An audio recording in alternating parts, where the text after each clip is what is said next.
Max scholarship ना सिर्फ Japan का बल्कि दुनिया का एक one of the best fully funded scholarship है for bachelor, masters and for PhD. Max scholarship में आपके तमाम एक्सपेंसेस कवर किए जाएंगे। इसमें कोई भी एप्लीकेशन फ़ी नहीं है, कोई भी ट्यूशन फ़ी नहीं है। आपको मंथली स्टाइपेंड मिलता है बैचलर, मास्टर्स और पीएचडी के लिए। आपकी अकोमोडेशन फ्री होती है। उसके अलावा आपको ट्रैवलिंग अलाउंस भी मिलता है। इस स्कॉलरशिप के थ्रू तकरीबन तमाम जो प्रोग्राम्स हैं वो ऑफ़र किए जाते हैं। आप लोग फ्री में जाकर जापान में अपनी डिग्री कंप्लीट कर सकते हैं, यानी कि आप बगैर आइट्स के बैचलर, मास्टर्स और पीएचडी आप लोग कर सकते हैं।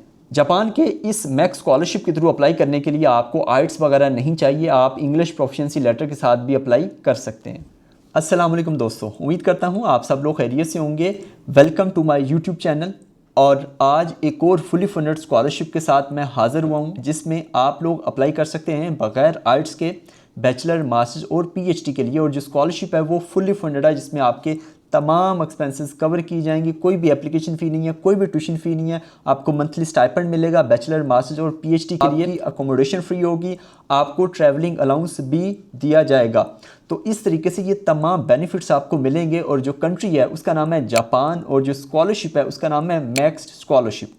और जो मैक्स स्कॉलरशिप है उसको अगर मैं ये कहूँ कि ये दुनिया का one of the best fully funded scholarship है तो ये बात गलत नहीं होगी। और आज की इस वीडियो में मैं आपको तमाम डिटेल बताने वाला हूँ मैक्स स्कॉलरशिप के हवाले से।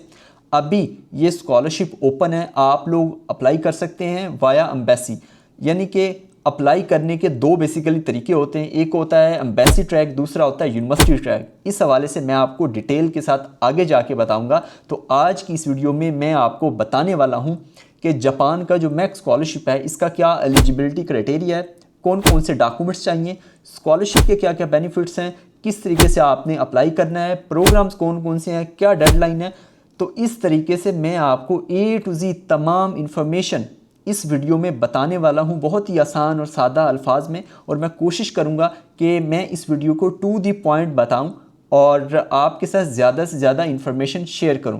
और अगर अभी तक आपने हमारा यूट्यूब का चैनल सब्सक्राइब नहीं किया तो अभी इस मुदस्सर चौधरी वाले चैनल को आप सब्सक्राइब कर लें, ताकि आपसे कोई भी जो अपडेट है वो मिस ना हो। उसके साथ साथ आप हमारा जो व्हाट्सएप का चैनल है और जो फेसबुक का पेज है उसको भी फॉलो कर सकते हैं। इन तमाम के जो लिंक्स हैं वो आपको इसी वीडियो की डिस्क्रिप्शन पर मिल जाएंगे। उसके साथ साथ आप हमारा जो टिकटॉक का अकाउंट है उसको भी आप लाजमी फॉलो कर लें। तो सबसे पहले अगर बात करें इसका मैं एक ओवरऑल इंट्रोडक्शन आपको दे देता हूं, उसके बाद फिर मैं आता हूं इसके एलिजिबिलिटी क्राइटेरिया के ऊपर। तो सबसे पहले मैंने जैसा कि आपको पहले बताया कि ये जो फुली फंडेड स्कॉलरशिप है ये बैचलर, मास्टर्स और पीएचडी तीनों प्रोग्राम्स के लिए है।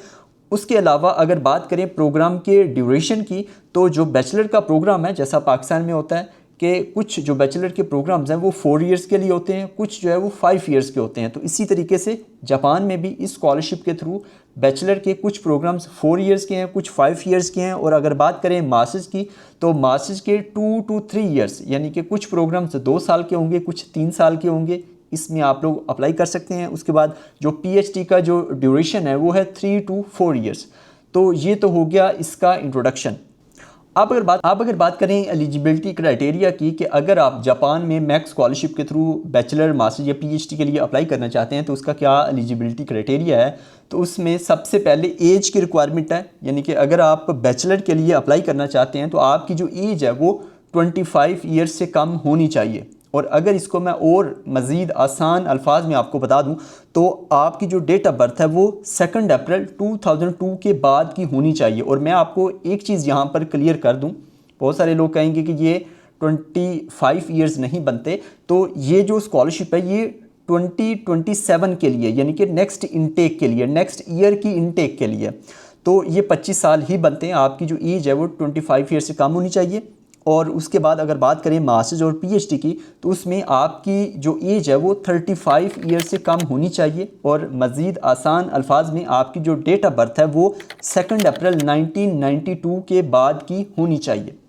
और ये थी तमाम डिटेल एज के हवाले से। उसके बाद एजुकेशन की रिक्वायरमेंट है, जैसा पाकिस्तान में होता है कि अगर आपने इंटरमीडिएट किया हुआ है तो फिर आप बैचलर के लिए अप्लाई कर सकते हैं। और अगर आपकी एजुकेशन 16 ईयर्स है तो उसके बाद आप मास्टर्स के लिए अप्लाई कर सकते हैं। और अगर आपकी एजुकेशन 18 ईयर्स है तो उसके बाद आप पीएचडी के लिए अप्लाई कर सकते हैं। तो मैंने आपको 16, 18 ये नंबर वाइज इसलिए बताया है कि कुछ स्टूडेंट्स का सवाल होता है कि हमने जो बैचलर किया है वो 2 इयर्स का है, यानी कि जो टोटल ईयर्स ऑफ एजुकेशन है वो 14 इयर्स बनता है, तो हम मास्टर्स के लिए अप्लाई करेंगे या बैचलर के लिए अप्लाई करेंगे। तो आई होप कि आपके लिए ये चीज़ क्लियर हो जाएगी कि आप मास्टर्स के लिए तब अप्लाई कर सकते हैं जब आपकी एजुकेशन 16 इयर्स हो। और ये थी एजुकेशन के हवाले से तमाम डिटेल। और उसके साथ साथ एक और बहुत अहम सवाल कि अगर आपकी डिग्री अभी कंप्लीट नहीं है तो क्या आप फिर भी मैक्स स्कॉलरशिप के लिए एलिजिबल हैं, क्या आप अप्लाई कर सकते हैं? तो बिल्कुल आप अप्लाई कर सकते हैं। आपने करना ये है कि आपने एक होप सर्टिफिकेट बनवाना है अपनी यूनिवर्सिटी से, और उसके साथ साथ आपके पास जो भी लेटेस्ट ट्रांसक्रिप्ट है वो आपने जो अप्लाई करना है तो फिर आपने वो यूज़ करनी है। तो इस तरीके से आप बिल्कुल अप्लाई कर सकते हैं अगर आपकी डिग्री अभी कंप्लीट नहीं हुई तो। और ये था इसका एलिजिबिलिटी क्राइटेरिया। अब अगर बात करें मैक्स स्कॉलरशिप के बेनिफिट्स की, कि अगर आपकी सिलेक्शन हो जाती है बैचलर, मास्टर्स या पीएचडी के लिए तो क्या क्या आपको बेनिफिट्स मिलेंगे। आल्दो कि मैंने आपको स्टार्ट में बताए थे बेनिफिट्स, लेकिन अभी मैं आपको डिटेल के साथ तमाम बेनिफिट्स बता देता हूं। तो सबसे पहले कोई भी एप्लीकेशन फ़ी नहीं है मैक्स स्कॉलरशिप में अप्लाई करने की, उसके अलावा कोई भी ट्यूशन फ़ी नहीं होगी। उसके अलावा आपको मिलता है मंथली स्टाइपेंड, जो कि बैचलर के लिए होता है तकरीबन 1,17,000 येन पर मंथ। येन जो है ये जापानीज़ करेंसी है, जिस तरह पाकिस्तान में पीके आ रहा है यानी कि पाकिस्तानी रुपये है, ऐसे ही जापान की जो करेंसी है वो है येन। और उसके बाद अगर बात करें मास्टर्स की, तो मास्टर्स का जो मंथली स्टाइपेंड होता है वो तकरीबन 1,44,000 यानी कि 144,000 येन पर मंथ। और उसके अलावा जो पीएचडी का मंथली स्टाइपेंड है उसमें थोड़ा सा डिफरेंस है मास्टर्स पीएचडी में, वो है 1,45,000 येन यानी कि 145,000 येन पर मंथ। ये आपको मंथली स्टाइपेंड मिलता है। उसके अलावा आपकी अकोमोडेशन यानी कि जो अकोमोडेशन है वो भी इसमें कवर की जाती है। उसके साथ साथ आपको जो ट्रैवलिंग अलाउंस है वो भी आपको दिया जाता है, यानी कि जब आप पहली दफ़ा पाकिस्तान से जाएंगे जापान में, अगर आपकी सिलेक्शन हो जाती है तो वो जो आप टिकट ख़रीदेंगे तो वो जो पैसे हैं वो भी आपको रिफ़ंड किए जाएंगे।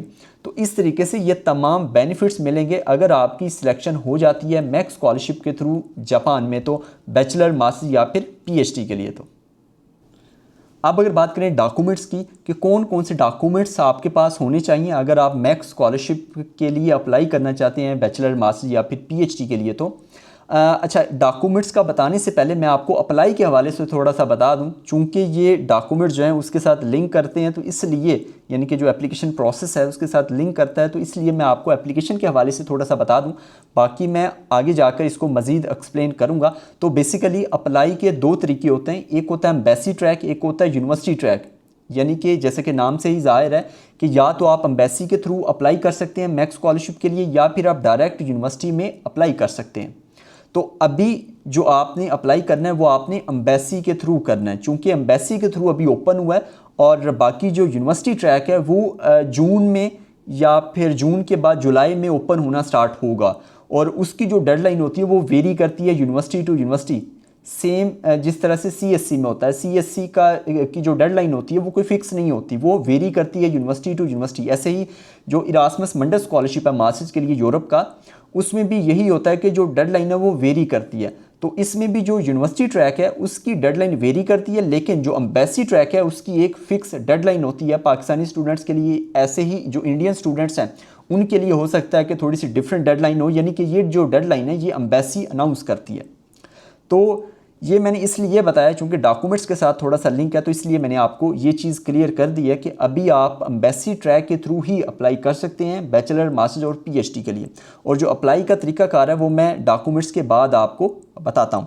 तो जो डॉक्यूमेंट्स चाहिए उसमें कुछ डॉक्यूमेंट्स बैचलर, मास्टर्स, पीएचडी तीनों के लिए सेम है, और कुछ डॉक्यूमेंट्स जो हैं वो एक्स्ट्रा चाहिए मास्टर्स और पीएचडी के लिए। और इसमें जो 2 वेबसाइट्स हैं, एक जो जापानीज़ एम्बेसी है पाकिस्तान में वो वेबसाइट, और second website study in Japan वाली जो कि एक मेन वेबसाइट है। इन दोनों में थोड़ा सा डिफरेंस भी है 2-3 डॉक्यूमेंट्स का, वो भी मैं आपको बता दूंगा ताकि हर चीज़ आपके सामने क्लियर हो, ताकि आप कंफ्यूज ना हो कि वहाँ पर तो लिखा है लेकिन दूसरी वेबसाइट पर नहीं लिखा हुआ। अच्छा, सबसे पहला जो डॉक्यूमेंट है जो कि आपको बैचलर, मास्टर, पीएचडी के लिए चाहिए वो है एप्लीकेशन फॉर्म। लेकिन याद रहे जो एप्लीकेशन फॉर्म है वो बैचलर के लिए डिफरेंट है, मास्टर्स के लिए डिफरेंट है। और उसके बाद आपका एक मार्कशीट फॉर्म है, ये भी आपने डाउनलोड करने। ये जो दोनों फॉर्म है, एप्लीकेशन फॉर्म और जो मार्कशीट फॉर्म है, ये दोनों फॉर्म आपने डाउनलोड करने हैं इनकी वेबसाइट से। आप जो जापान की जो एम्बेसी वाली वेबसाइट है, जापानीज़ एम्बेसी इन पाकिस्तान लिखेंगे तो आपके सामने वेबसाइट आ जाएगी। उस वेबसाइट पर जब आप जाएंगे तो आपको ये तमाम चीज़ें वहाँ से मिल जाएंगी। तो ये वाले फॉर्म भी आपको उधर से मिल जाएंगे। ये बेसिकली पीडीएफ में होंगे, आपने इनको फिल करना है। कुछ फॉर्म जो है जितना हो सके आपने लैपटॉप या कंप्यूटर पर कर लें, बाकी फॉर एग्जांपल सिग्नेचर है या कुछ इस तरह की कोई चीज़ है तो वो आप बाद में उसका प्रिंट लेकर वो भी आप कर सकते हैं, लेकिन जितना हो सके आप लैपटॉप या कंप्यूटर पर ही आप लोग फिल कर सकते हैं। तो ये 2 डॉक्यूमेंट्स हो गए। उसके बाद 3rd नंबर पर आपके जो एजुकेशनल डॉक्यूमेंट्स हैं, और ये अटेस्टेड होने चाहिए, या यूनिवर्सिटी से अटेस्ट होने चाहिए, एटलीस्ट यूनिवर्सिटी से तो अटेस्ट होने चाहिए, या फिर ये अटेस्ट होनी चाहिए HEC से और मिनिस्ट्री ऑफ फॉरेन अफेयर से।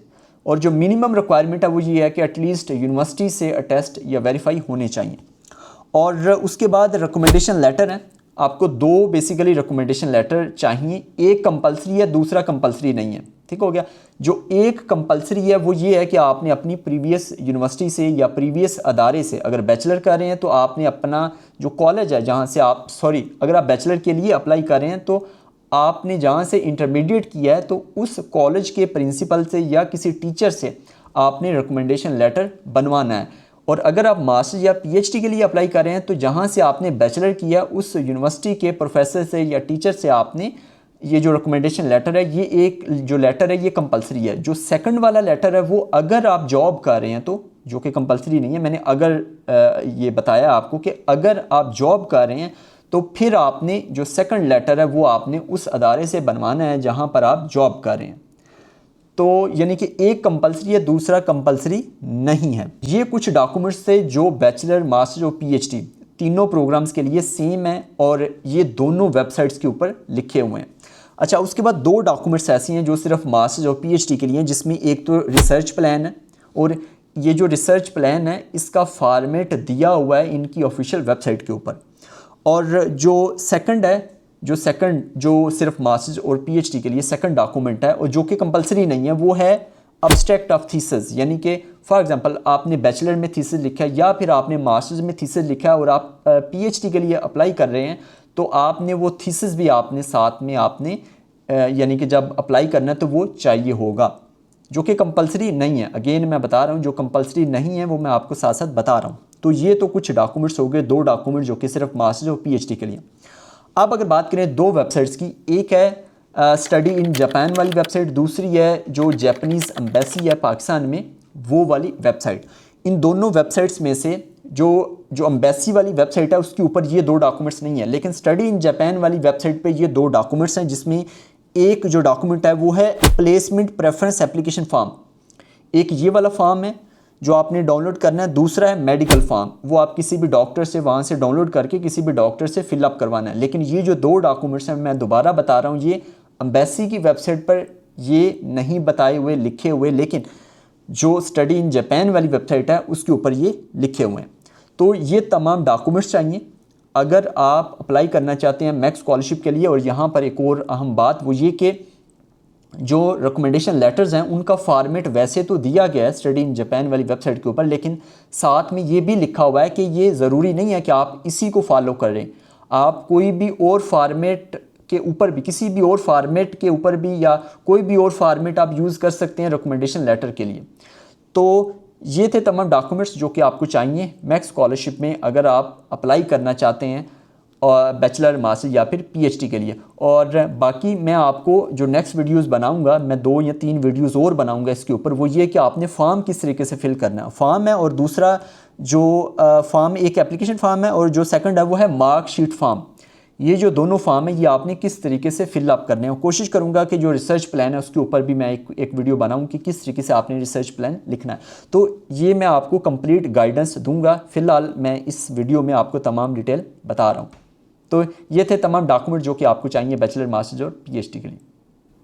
अब अगर बात करें प्रोग्राम्स की कि कौन कौन से प्रोग्राम्स ऑफ़र किए जाते हैं मैक्स स्कॉलरशिप के थ्रू, तो जो मेजॉरिटी प्रोग्राम्स हैं वो ऑफ़र किए जाते हैं मैक्स स्कॉलरशिप के थ्रू बैचलर, मास्टर्स और PhD के लिए। जिस तरीके से बेसिक साइंसेज है जिसमें physics, chemistry, bio, botany, zoology, ऐसे ही जो आपकी दूसरी तरफ आपका इन्वायरमेंटल साइंस है, इंजीनियरिंग के रेलिवेंट प्रोग्राम्स हैं, कंप्यूटर साइंस है, आईटी है, डाटा साइंस है, ऐसे ही जो अर्थ साइंसेज है, इस तरीके से बहुत सारे जो प्रोग्राम्स हैं वो ऑफ़र किए जाते हैं बैचलर, मास्टर्स और पीएचडी के लिए, जिसमें आप लोग अप्लाई कर सकते हैं मैक्स स्कॉलरशिप के थ्रू। आप अगर बात करें कि आप किस तरीके से मैक्स स्कॉलरशिप के लिए अप्लाई कर सकते हैं या किस तरीके से आपने अप्लाई करना है, तो जैसा कि मैंने आपको पहले बताया है कि दो तरीके होते हैं, एक होता है एम्बेसी ट्रैक, दूसरा होता है यूनिवर्सिटी ट्रैक।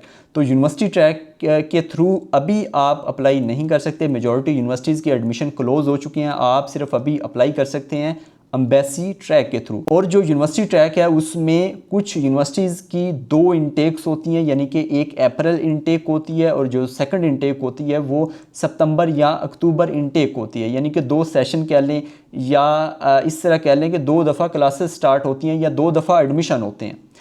तो अभी जून में दोबारा से एडमिशन ओपन होना स्टार्ट हो जाएंगे जो कि अप्रैल इनटेक के लिए होंगे, और नवंबर के बाद जो एडमिशन ओपन होंगे वो अक्टूबर इनटेक के लिए होंगे। तो इस तरीके से ये टाइमलाइन होती है। तो अभी जो एडमिशन है वो मेजॉरिटी यूनिवर्सिटीज़ के लिए क्लोज़ हो चुके हैं यूनिवर्सिटी ट्रैक के लिए, लेकिन आप एम्बेसी ट्रैक के थ्रू अप्लाई कर सकते हैं, ये अभी ओपन है। और एम्बेसी ट्रैक के थ्रू अप्लाई करने के लिए आपको ये जो मैंने तमाम डॉक्यूमेंट्स बताए हैं, ये तमाम डॉक्यूमेंट्स आपके पास होने चाहिए। आपने इनकी हार्ड कापीज़ आपने कोरियर करवानी है एम्बेसी का जो एड्रेस है उसके ऊपर। अच्छा, एम्बेसी के दो एड्रेस हैं, एक कराची का है, एक इस्लामाबाद का है। तो जो भी आपके करीब है, जो भी आपके करीब तरीन है, आपने उधर अपने डॉक्यूमेंट्स भेजने हैं। उसकी वजह यह है कि आपका टेस्ट भी होगा और इंटरव्यू भी हो सकता है, तो इसलिए आपने उसी के अकॉर्डिंग अपने जो डॉक्यूमेंट्स हैं वो आपने वाया कोरियर भेजने हैं एम्बेसी को या फिर कौंसलेट को। एम्बेसी जो है वो इस्लामाबाद में है और जो कौंसलेट है वो कराची में है, तो आप किसी को भी भेज सकते हैं। अगर आप कोयटा से हैं तो आप कराची में जो कौंसलेट है आप उनको भेज दें वाया कोरियर। अगर आप इस्लामाबाद के आसपास से हैं, लाहौर से हैं या फिर आप फैसलाबाद से हैं, तो फिर बेहतर होगा कि आप इस्लामाबाद, या आप KPK से हैं तो फिर बेहतर होगा कि आप इस्लामाबाद में जो एम्बेसी है जापान की, आप उनको अपने डॉक्यूमेंट्स सेंड कर दें वाया कोरियर। हार्ड कॉपीज़ आपने सेंड करनी है और आपने तमाम फ़ोटो कापी सेंड करनी है, कोई भी अपना ओरिजिनल डॉक्यूमेंट आपने सेंड नहीं करना। तो ये है इसका अप्लाई का तरीकाकार। और इससे अगेन जो मैंने आपको पहले बताया कि मैं आपको फॉर्म शाम फिल करके आपको दिखाऊंगा इससे नेक्स्ट वीडियोस में किस तरीके से आपने फॉर्म फिल करना, आपको कंप्लीट गाइडेंस मिलेगी इस चैनल के ऊपर इंशाल्लाह। अब लास्ट के ऊपर अगर बात करें डेडलाइन की, कि अगर आप एम्बेसी ट्रैक के थ्रू अप्लाई करना चाहते हैं तो क्या डेडलाइन, एम्बेसी ट्रैक की एक ही डेडलाइन होती है, लेकिन यूनिवर्सिटी ट्रैक में डेडलाइन जो है वो वेरी करती है, जो कि जून के बाद स्टार्ट होगी अप्रैल इनटेक के लिए। तो जो बैचलर के लिए डेडलाइन है वो है 5 जून 2026, और जो डेडलाइन है मास्टर्स और PhD के लिए पाकिस्तानी स्टूडेंट्स के लिए, ये इंडियंस के लिए या जो नेपाल से स्टूडेंट है या बांग्लादेश से हैं उनके लिए डिफरेंट हो सकती है। और जो डेडलाइन मास्टर्स और PhD के लिए वो है 26 मई 2026। इससे पहले आपने अपने तमाम जो डॉक्यूमेंट्स मैंने आपको बताए हैं वो आपने भेजने हैं, कोरियर करवाने हैं एम्बेसी के या कौंसलेट के एड्रेस के ऊपर। और क्या एड्रेस होगा वो ये आपको साइड पे ये पिक्चर नज़र आ रही होगी, ये एड्रेस है कराची का और इस्लामाबाद का। आपने इस एड्रेस के ऊपर अपने डॉक्यूमेंट्स भेजने हैं। तो ये थी आज की वीडियो, ये थी तमाम डिटेल मैक्स स्कॉलरशिप के हवाले से। अगेन अगर आपने अभी तक हमारा चैनल सब्सक्राइब नहीं किया तो इस चैनल को सब्सक्राइब कर लें, आपको बहुत सारी इन्फॉर्मेशन इसी चैनल से मिलने वाली है। और आने वाले दिनों में मैं और भी बहुत सारी वीडियोस बनाने वाला हूँ डिफरेंट स्कॉलरशिप्स के ऊपर, डिफरेंट फुली फंडेड स्कॉलरशिप्स के ऊपर, और इसी तरह ही अपना प्यार दिखाते रहें। और अगर आपको ये वीडियो अच्छी लगी तो अपने दोस्तों के साथ भी लाजमी शेयर कीजिएगा, ताकि जो बाकी लोग हैं, आपके जो दोस्त हैं वो भी, या क्लास फेलोज़ हैं, वो भी इससे मुस्तफ़ीद हो सकें, वो भी इससे फ़ायदा उठा सकें। तो मिलती हैं इंशाल्लाह नेक्स्ट वीडियो में बहुत जल्द। दो में लाजमी याद रखिएगा, और इससे जो नेक्स्ट वीडियो है वो भी देखना मत भूलिएगा। वो मैंने फॉर्म के ऊपर बनानी है, वो मैं आपको 2-3 दफ़ा पहले मैंने बता दिया। खैर, तो मिलते हैं नेक्स्ट वीडियो में। दो में लाजमी याद रखिएगा। अल्लाह ने के बाद।